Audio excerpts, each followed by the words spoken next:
ഞാൻ ചുമപ്പോൾ ചക്കാലത്ത് വരുന്നു. എൻ്റെ അനിയത്തിക്ക് വേണ്ടിയാണ് എൻ്റെ അനിയത്തി സ്ഥലം മേടിച്ച ഒരു കിണർ വെട്ടിയായിരുന്നു.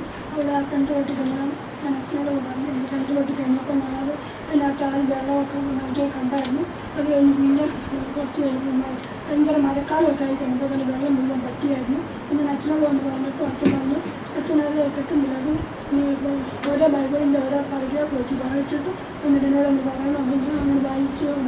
അത് കഴിഞ്ഞ് പിന്നെ വന്ന് അച്ഛൻ്റെ അടുത്ത് നിന്ന് ഉപ്പ് വെഞ്ചരിച്ചുകൊണ്ട് പോയി ആ കിണറിന് ചുറ്റും കൊണ്ടിട്ട് ഇട്ട് കഴിഞ്ഞപ്പോൾ അവിടെ കിണറിൻ്റെ അതിൻ്റെ തിട്ടമിടിഞ്ഞ് അതിൻ്റെ അടി വെള്ളം കിടക്കുമായിരുന്നു.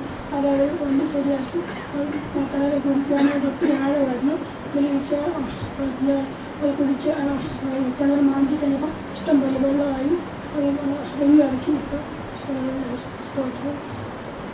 കിണർ കുത്തി ദൈവത്തെ മഹത്വപ്പെടുത്തി അവർ ഇവിടെ വന്ന് പ്രാർത്ഥിച്ചു. വെള്ളം ഇല്ലാതെ വന്നപ്പോൾ, കണ്ട വെള്ളം നഷ്ടപ്പെട്ടതുപോലെ വന്നപ്പോൾ വീണ്ടും അവർ ദൈവത്തെ മഹത്വപ്പെടുത്തിക്കൊണ്ട് ദൈവത്തെ മഹത്വപ്പെടുത്തിക്കൊള്ളാവുന്ന വാക്ക് പറഞ്ഞപ്പോൾ വീണ്ടും വെള്ളം ധാരാളം, ഇപ്പോൾ അവരുടെ കിണറ്റിൽ ധാരാളം വെള്ളമുണ്ട്. നമുക്ക് ദൈവത്തെ മഹത്വപ്പെടുത്താം. പാറ പിളർന്ന് ജലം കൊടുക്കുന്നവൻ, മരുഭൂമിയിൽ വെള്ളം കൊടുക്കുന്ന ദൈവത്തിൻ്റെ പ്രവർത്തനം എൻ്റെ പിതാവ് ഇപ്പോഴും പ്രവർത്തിക്കുന്നു, ഞാനും പ്രവർത്തിക്കുന്നു. കർത്താവായ യേശുവിൽ വിശ്വസിക്കുക. നിങ്ങൾ ദൈവത്തിൽ വിശ്വസിക്കുക, എന്നിലും വിശ്വസിക്കുക. ദൈവത്തെ വിശ്വാസത്തോടെ നമുക്ക് ദൈവത്തെ മഹത്വപ്പെടുത്താം. Hallelujah, hallelujah, hallelujah.